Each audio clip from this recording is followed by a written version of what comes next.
একটা বাড়ির মধ্যে এরকম সবুজে ঘেরা গাছপালা ঘেরা বাড়িটা দেখতে কিন্তু অন্যরকম লাগে। বাগানটার মধ্যে যদি এরকম সবুজে ঘেরা সমস্ত শাক সবজি ফল মূল পাতা তারপরে তোমার ফুল গাছ সমস্ত কিছু লাগানো থাকে, তাহলে বাড়ির পরিবেশটাই যেন অন্যরকম হয়ে যায়। ঠিক তেমনি তোমাদের সাথে একটা ব্লগ শেয়ার করতে চলেছি। এই ব্লগটা সবাই দেখো, কেউ কিন্তু মিস করে যেও না, তাহলে কিন্তু তোমরা অনেক কিছুই মিস করবে। দেখো আমাদের বাগানটা কত সুন্দর। আবার ভাবো না যে আমরা ফ্ল্যাটের মধ্যে কি করে এইরকম বাগান করলাম। এটা হচ্ছে আমার পিসির বাড়ি। পিসির বাড়িতে একটা মানে কোয়ার্টারে থাকে, সেখানেই দেখো কত সুন্দর বাগান বানিয়েছে। আজ আজ থেকে অনেক বছর আগের থেকে পিসেমশাই কিন্তু নিজের হাতে এরকম বাগান তৈরি করতো, কিন্তু এখন এই হাতের জন্য বা শরীরের এই অবস্থার জন্য এখন কিন্তু পারে না। শরীর এখন বয়স হচ্ছে, সেই জন্য কিন্তু এখন আর পাচ্ছে না। সেই জন্যই কিন্তু এমনি লোক দিয়ে বাগানটা করা হয়েছে। তারপরে কিন্তু সেই গাছগুলো কিন্তু নিজের হাতে লাগিয়েছে। আর এদিকে দেখো কত সুন্দর সুন্দর গাছ লাগিয়েছিল। এখানে বাঁধাকপিগুলো ছিল, সেগুলো রং বেরঙের বাঁধাকপি। এরকম বাঁধাকপি মনে হয় প্রথম দেখলাম এখানে। আর এখানে দেখো কত মটর শাক হয়েছে, তারপরে তোমার মূলো হয়েছে। এগুলো হচ্ছে মূলো গাছ। আর মূলো গাছগুলো এত ঘন ঘন লাগিয়েছে, দেখতে যেন অপরূপ সুন্দর লাগছিল। আর মূলো গাছগুলো এক একটা মূলো যেরকম ভালো হয়েছে, সাদা মূলো লাল মূলো প্রত্যেকটা মূলোই দেখতে সুন্দর লাগছিল। আর একটুও ফাঁকা ছিল না, একটা গাছের সাথে আরেকটা গাছ লেগেছিল বলে খুবই ভালো লাগছিল, পুরো ঘন জায়গাটা। আর এখানে হচ্ছে পনকা শাক গাছ। পনকা শাকগুলো দেখতেও সবে সবে হয়েছে, তো তাই জন্য দেখতে ভালো লাগছে, একদম সবুজ সবুজ কচি কচি পাতা। তারপরে ধনে পাতাগুলো এই সবে সবে হয়ে এসছে। আর এখানেও কিন্তু আবার মূলো গাছ লাগিয়েছে, এটা হচ্ছে সাদা মূলো।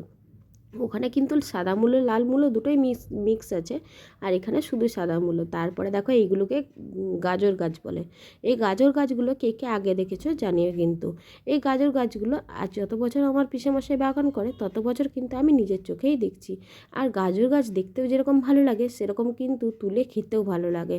আর নিজের হাতে লাগানো গাছ থেকে মনে হয় যেন কাঁচা গাজর খেতে কে কে ভালোবাসে স্যালাড হিসাবে। আর কাঁচা গাজর খেতে কিন্তু খুব ভালো লাগে, তুলেই মনে হয় ওখান থেকে ধুয়ে খেয়ে নিই। আর এখানে অনেক মটরশুঁটি গাছ লাগিয়েছে, কিন্তু সেই মটরশুঁটি গাছগুলো মেনটেন করা বহুত চাপের। কারণ কেন বলতো, মটরশুঁটি গাছ লাগালেই পাখিতে যত সব মটরশুঁটি সমস্ত খেয়ে চলে যায়, তার মধ্যেও বাঁচিয়ে বাঁচিয়ে রাখা সেই মটরশুঁটি। আর তারপরে সেই গাছগুলো থেকে মানে তুলে ফেলা মটরশুঁটি, সেইগুলো একটা অন্যরকম। আর এখানে সবেদা গাছ দেখালাম, সবেদা গাছে কিন্তু ফল হয়ে গেছে। অনেক মানে অনেক রকমের ফল গাছ ছিল, কিন্তু সবেদা গাছগুলো অনেক দিন ধরে ফল ধরেছে, তাই জন্য এখন অল্প স্বল্প করে ফল ধরছে। এখানে গন্ধরাজ গাছ, এগুলো সব ফলের গাছগুলো কিন্তু এখানে তোমার টবের মধ্যে লাগানো। আর নিজের ঘরোয়া পদ্ধতির যে টবগুলো হয় সেগুলোর মধ্যেই লাগানো। বেশিরভাগ টব কিনে আনা হয়েছে, তারপরে কিন্তু নিজের ঘরোয়া যে টব, মানে কি বললাম বলো তো, ওগুলো হচ্ছে মানে বালতি, তারপর বড় বালতি, তারপর বড় মগ থাকলে সেই মগের মধ্যেও লাগানো হয়েছে। আর বাঁধাকপিগুলো দেখো জমাট হয়ে এসেছে, তাই জন্য কত ভালো লাগছিলো। তারপরে কিন্তু টমেটো ছিল এখানে, সবুজ গাছের মধ্যে সবুজ টমেটো দেখতে যেরকম ভালো লাগে, লাল টমেটো দেখতে আরও সুন্দর লাগে। সবুজ টমেটোগুলো প্রথমে বোঝা যায় না, কিন্তু যখন ওগুলো লাল হয়ে আসবে তখন কিন্তু আরও সুন্দর লাগে। আর এদিকে দেখো গোলাপ ফুলের কোনো পাতা নেই গাছটা, কিন্তু তাও ফুল দেখো কত সুন্দর। এদিকে দেখো কত ধরনের গাছে ফুল হয়েছে, ফুলগুলোও কিন্তু দেখতে বড্ড ভীষণ ভালো লাগছিল। প্রত্যেকটা ফুল গাছ প্রত্যেকটা ফল গাছ সমস্ত কিছু ভিডিও করে রেখেছি, যাতে এই ভিডিওগুলো সবসময় দেখতে পারি। আসলে এখানে তো আমাদের ফ্ল্যাটের মধ্যে সমস্ত গাছ লাগাতে পারি না, শুধু কয়েকটা মাত্র ফুল গাছই লাগানো থাকে। কিন্তু এরকম সবজি গাছ ফুল গাছ এসব কিন্তু ওদের বাড়িতে গেলেই দেখতে পাই। আর ওদের বাড়িতে আমি তো মাঝে মধ্যেই যাই, সেই জন্যই কিন্তু ফটোটা ভিডিওটা করে রেখেছি। এদিকে দেখো সাদা গাঁদা হয়েছিল, হলুদ গাঁদা হয়েছিল, রক্ত গাঁদা। আর ওখানে যেহেতু গন্ধরাজ গাছ দেখলে টবের মধ্যে, এখানে কিন্তু মাটির মধ্যে ছিল পাতিলেবু গাছ, সেটাও ভীষণ ভালো লাগছিলো দেখতে। এদিকে অনেক কিছু গাছ লাগানো হয়েছিল, পালং শাক পনকা শাক এইসব।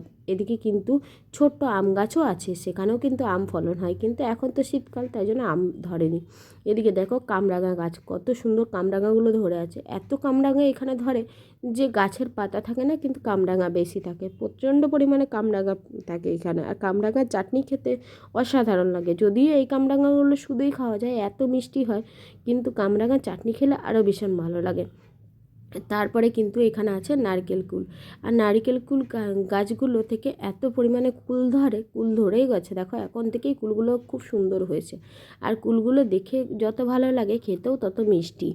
এখানে একবার দুবার মনে হয় এই গাছগুলো থেকে কোনো শাক সবজি বা ফল মূল কিছুই তুলব না, কিন্তু তাও মাঝে মধ্যে তুলতে হয়, খেতে হয়। নিজের বাড়ির জন্যই খাই আমরা সবাই মিলে, সবাই আমরা পিসিরা আমরা সবাই মিলেই খেয়ে পাড়া প্রতিবেশী সবাইকে দিয়ে নিজেরা খাই। আর এরকম কিন্তু বাগানের নেশা আমাদের বরাবরই আছে।